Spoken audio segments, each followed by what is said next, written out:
Disclaimer before we get started, I am not a doctor or a medical professional. This podcast is not meant to give medical advice or education, merely entertainment. If you have a medical question, please ask your doctor. Thank you.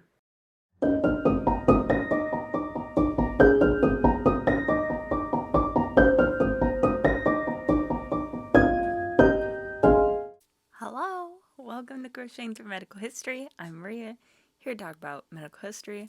I was going to crochet an octopus, but I'm struggling, even without reading while I do it. So we're going to let that be and just read and drink coffee.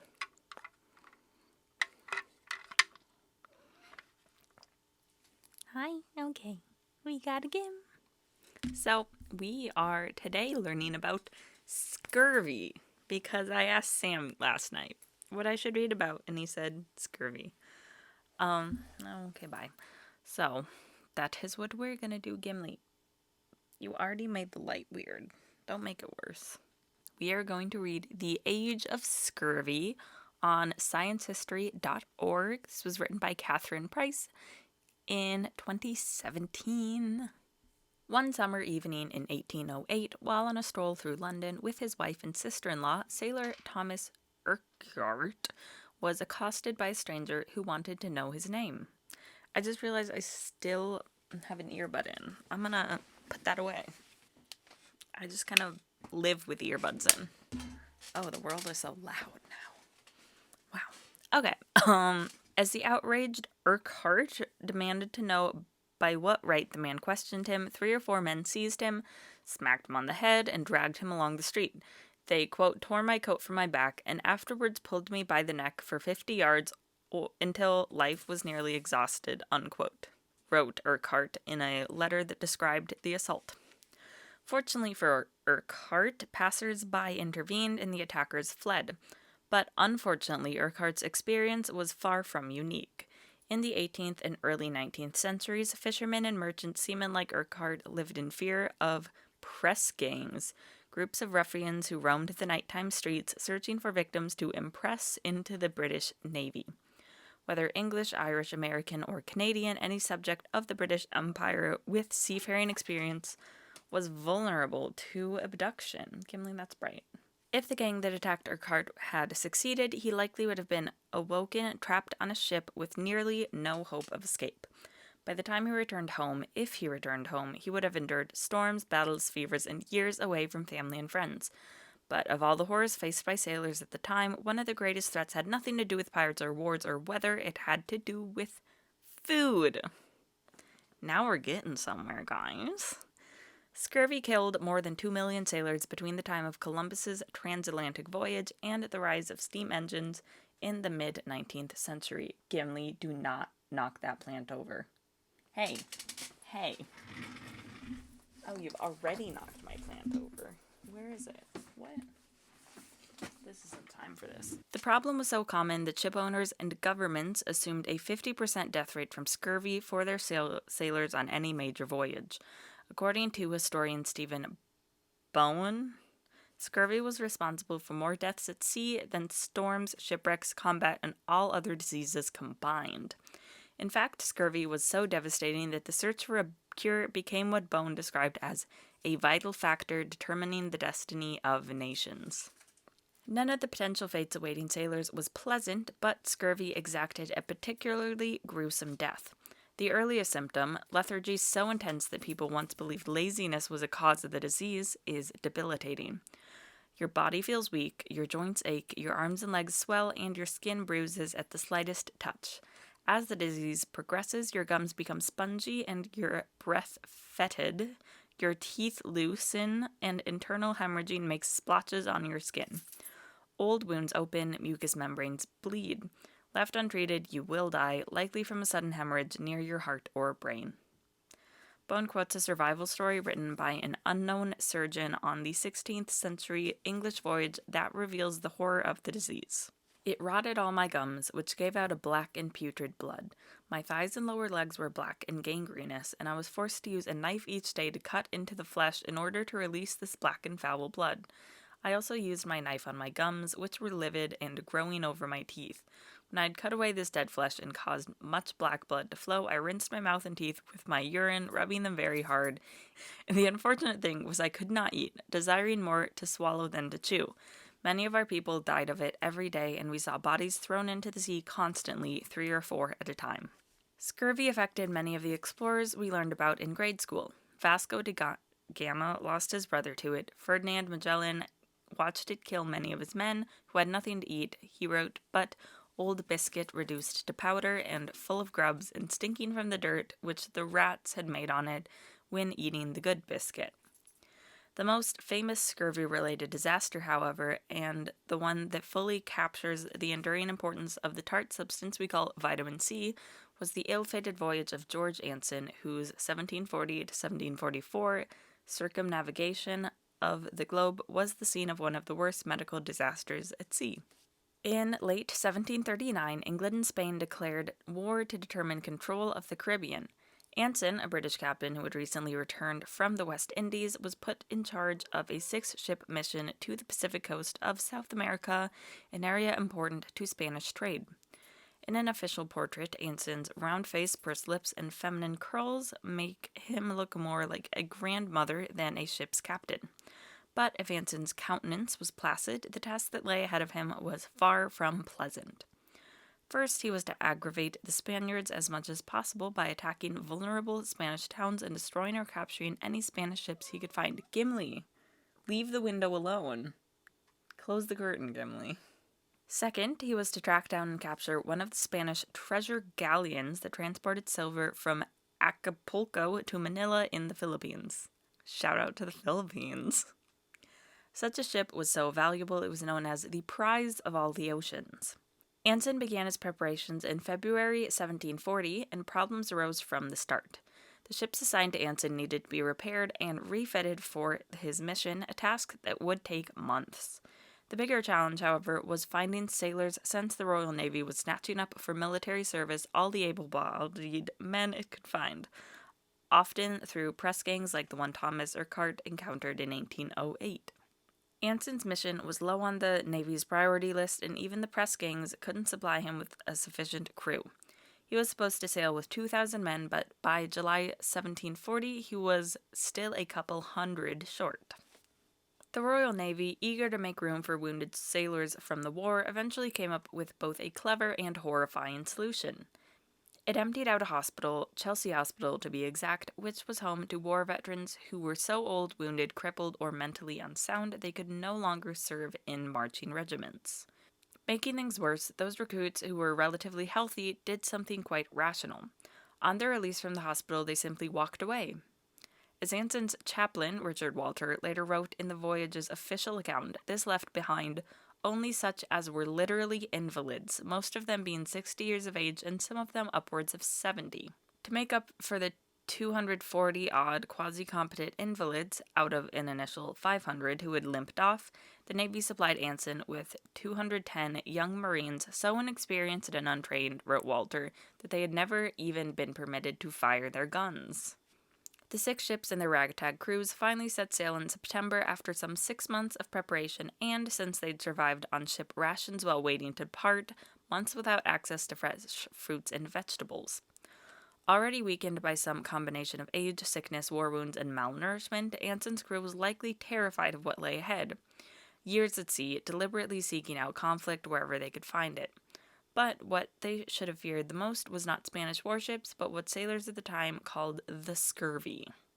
Aware of that risk, the Navy issued Anson's crew several of the most popular treatments of the day: vinegar, elixir of vitriol, a mixture of sulfuric acid and alcohol, and a patent medicine called Ward's Drop and Pill, which was known less for its curative abilities than for its laxative effects.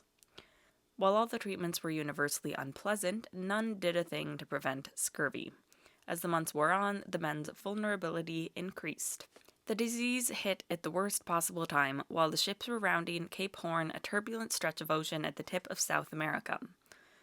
On March 7, 1741, once the squadron passed successfully through the straits that were considered the boundary between the Atlantic and Pacific Oceans, Walter optimistically reported that we could not help flattering ourselves that the greatest difficulty of our passage was now at an end.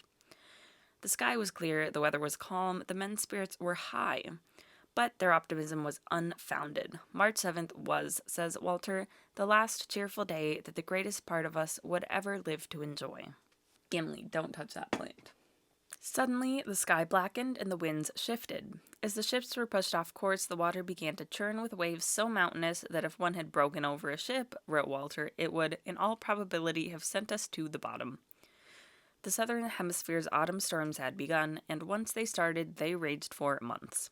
It rained, it snowed, it hailed. Men got frostbite. In a moment that haunted witnesses for years, one of Anson's best sailors was tossed into the water and continued to swim strongly aside the ship. His comrades watched helplessly until he was finally lost in the waves. Much of the mainsail of Anson's ship, the Centurion, was blown overboard. The ship itself was so damaged by the buffeting waves that it leaked water at every seam. These storms lasted for an inconceivable 3 months. By the time the weather finally broke in late May, 2 of Anson's ships had given up and turned back, and the remainder had been separated, unaware of whether the other ships had survived. The hospitals, pensioners, and most of the young Marines were dead. The storms were a horrific challenge, but scurvy proved even more destructive than the gales. At the latter end of April, there were but a few on board who were not in some degree afflicted with it, wrote Walter, and in that month no less than 43 died of it on board the Centurion. In May, that number doubled. As the number of men above deck dwindled, the scene below grew ever worse. Sick men with open sores and rotting wounds swayed in tightly packed hammocks above a sloshing, rat-infested floor. Victims developed discolored spots all over their bodies, their legs swelled, and if they exerted themselves in even the tiniest degree or were simply moved by someone else, they were apt to swoon and die immediately. When they did, they often remained right where they were, since the remaining crew was too weak to throw their bodies overboard. This disease, so frequently attending long voyages and so particularly destructive to us, is surely the most singular and unaccountable of any that afflicts the human body, Walter later wrote. It did things that he admitted sound scarcely credible. One dying sailor, who had been wounded 50 years earlier, watched in horror as his wounds broke out afresh and appeared as if they had never been healed. Later, the callus of a broken bone, which had been completely formed for a long time, was found to be hereby dissolved, and the fracture seemed as if it had never been consolidated. Anson and his subordinates had agreed that in any case they were separated, they would rendezvous at Juan Fernandez Island, a buccaneer hideout located several hundred miles off the Chilean coast due west of Santiago. Despite sickness and storms, the Centurion finally reached the island in June and was eventually joined by the expedition's 2 remaining ships, the Gloucester and the appropriately named Trial. By that point, the Centurion had only 70 men who were well enough to sail. The Gloucester and the Trial had each lost more than half of their crews, mostly to scurvy. Out of the 1,200 men or so who would have originally been on the 3 ships, only 335 had survived. Recovery took time. To our great mortification, wrote Walter, it was nearly 20 days after their landing before the mortality was tolerably ceased, and for the first 10 or 12 days we buried rarely less than 6 each day, and many of those who survived recovered by very slow and insensible degrees. Luckily, Juan Fernandez Island turned out to be a veritable paradise, with acres of oats and clover, turnips, and radishes, wild cresses and sorrel, many of which were high in vitamin C. They also found a multitude of fish, including sea crayfish that Walter insisted weighed up to 8 or 9 pounds apiece. Anson was so giddy over the abundance of fresh food and crayfish dinners that he unpacked a stash of seeds he'd brought from home and planted them for future visitors to enjoy. Lettuces, carrots, and the pits from peaches, apricots, and plums. The men stayed on the island for 3 months. After nursing themselves back to health, Anson and his men spent several months tooling around the South American coast, attacking Spanish towns and ships, and managing, while close to land, to eat enough produce to keep scurvy at bay. There seemed to be a general acceptance among seafarers that fresh produce was helpful, though no one knew why. But the disease resurfaced during their Pacific crossing in the summer of 1742, killing up to 5 sailors a day. In mid-August, they were forced to abandon the Gloucester because there weren't enough men to repair it. After transferring the sick onto the Centurion, the remainder of the sailors got wickedly drunk off the officer's liquor cabinet and then torched the abandoned ship. Nonetheless, Anson somehow made it to Canton, now Guangzhou, China. There, despite the fact his total crew, including new recruits, numbered only 227 people, Anson decided to try for his mission's second goal, finding and ambushing a Spanish treasure ship. In a nearly unbelievable stroke of luck, the gamble paid off. On June 20th, 1743, Anson captured a treasure galleon. In dramatic contrast to the numbers he lost to scurvy, only 3 of his men died in the fight. Despite the horrendous loss of life during Anson's voyage, the British Navy considered the venture a success. Anson returned to England a rich and celebrated man and was appointed First Lord of Admiralty in 1751.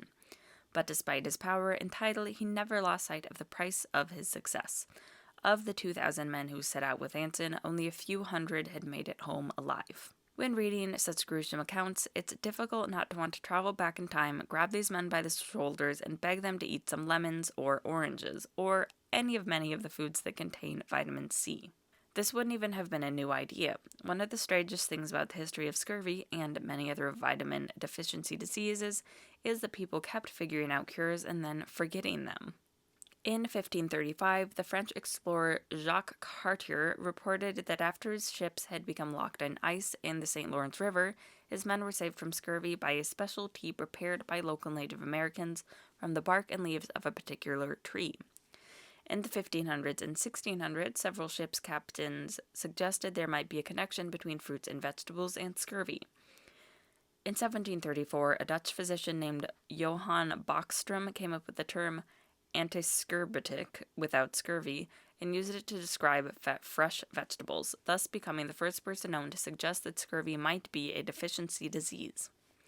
Even Anson made a point of loading up on oranges whenever possible, and the chaplain Walter praised Juan Fernandez Island for having almost all the vegetables which are usually esteemed to be particularly adapted to the cure of those scorbutic disorders which are contracted by salt diet and long voyages.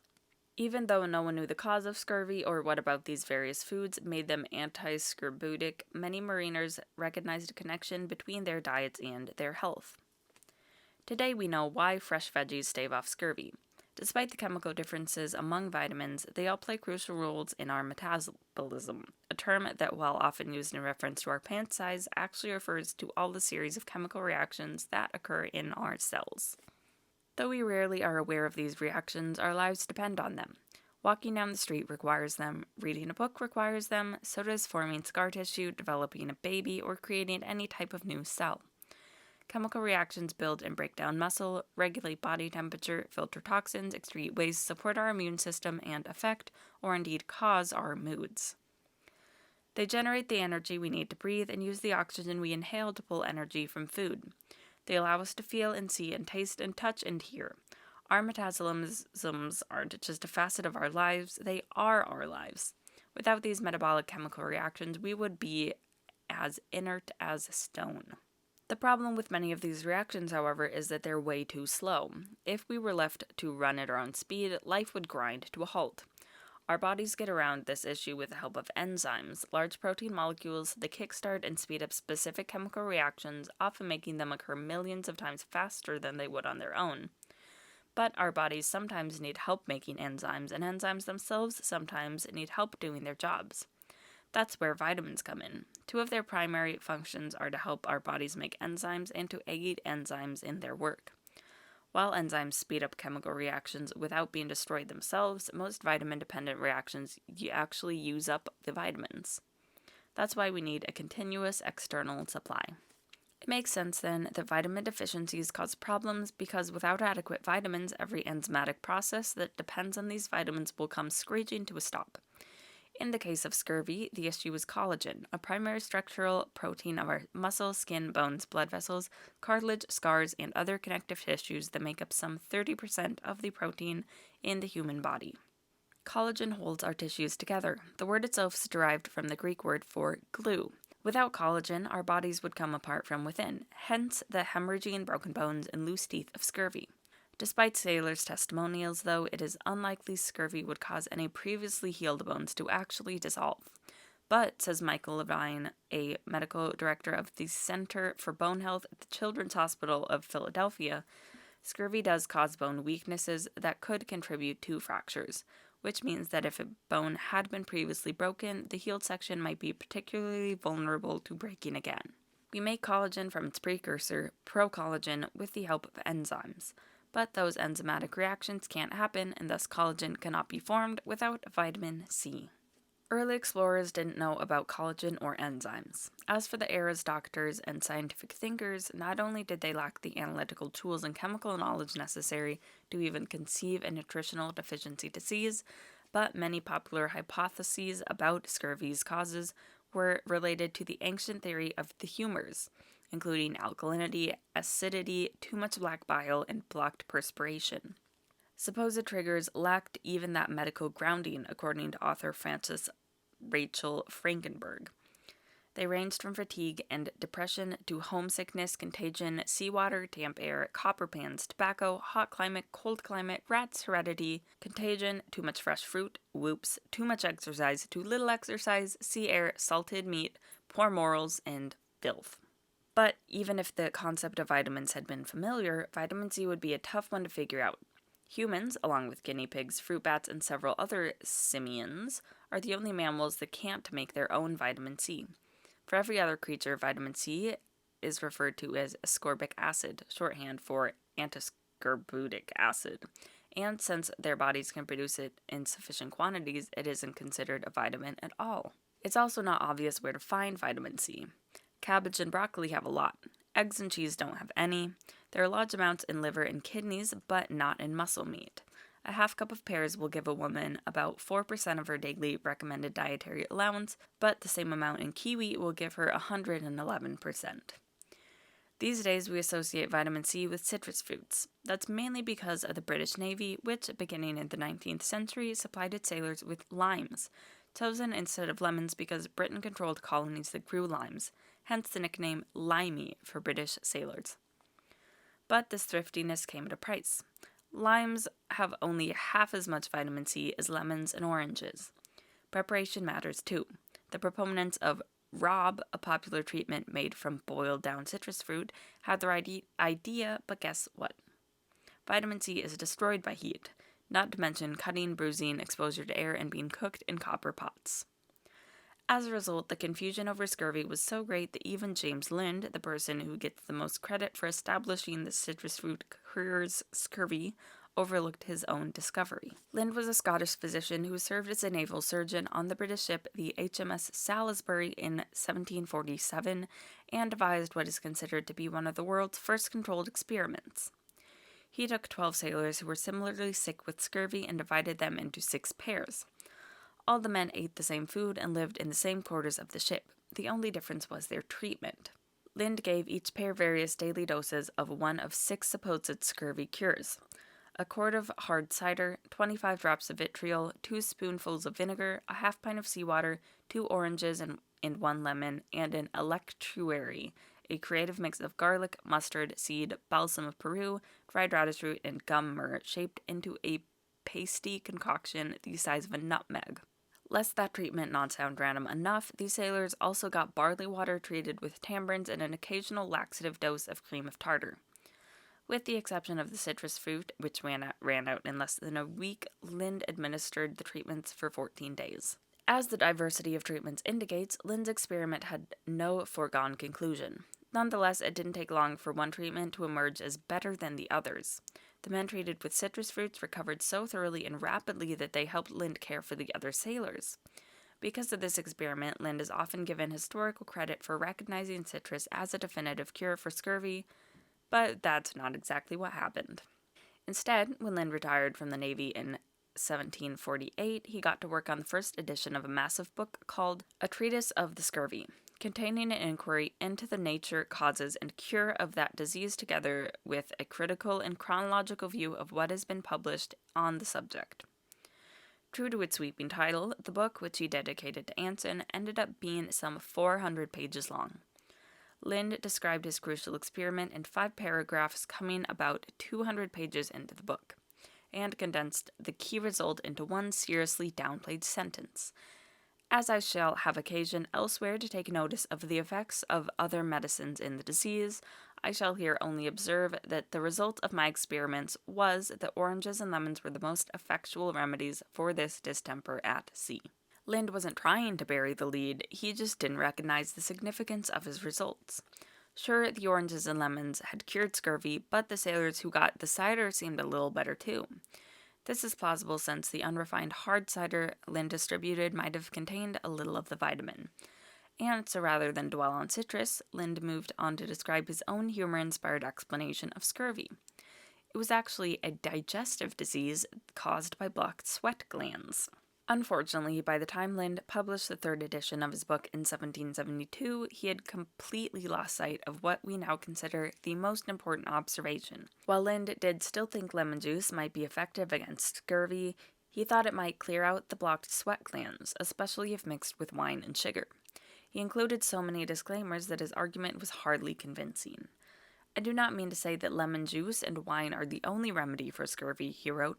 This disease, like many others, may be cured by medicines of very different and opposite qualities to each other and to that of lemons.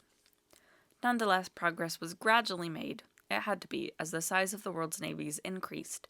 The problem of scurvy only grew worse, and whichever nation could prevent scurvy would be guaranteed an enormous military advantage. In 1795, a physician named Gilbert Blaine convinced the British Royal Navy to issue some form of lemon juice to its sailors.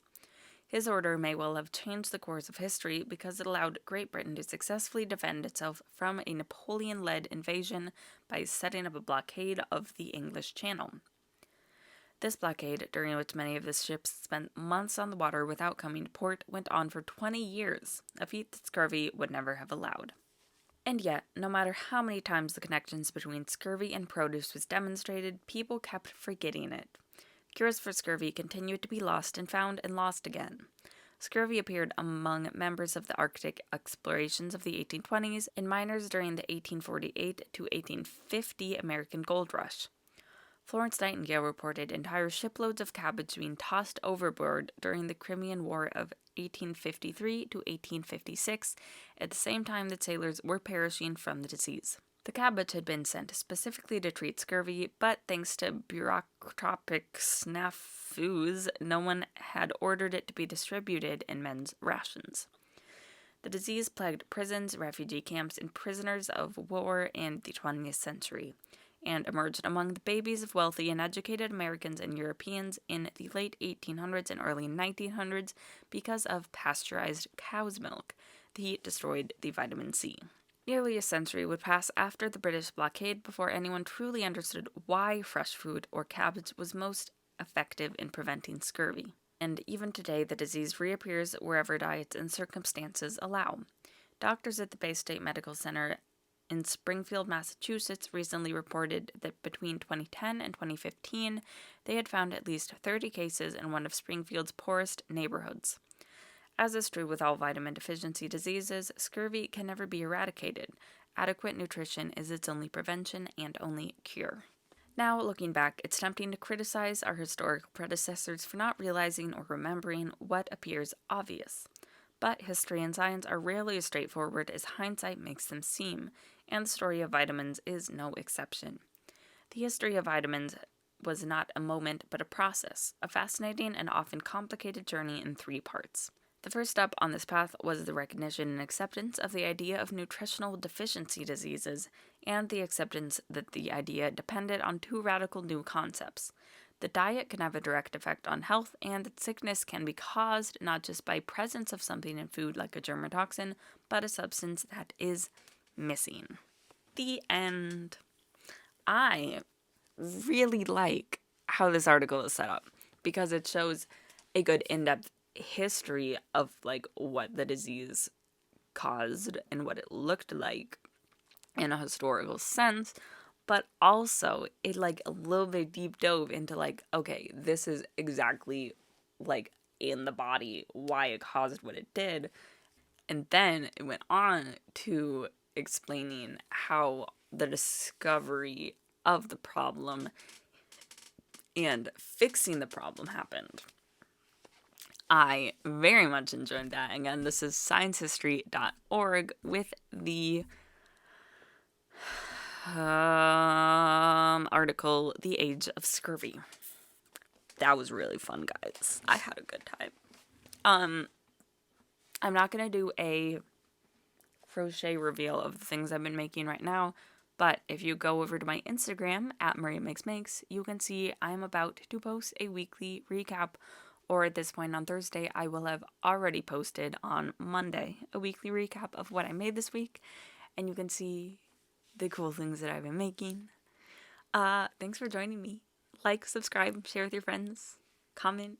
Let me know if you have any topic suggestions or if you have a condition that you would be willing to talk to me about. I would love to talk to you. That's all for today. Stay safe, stay healthy, and I will see you next week.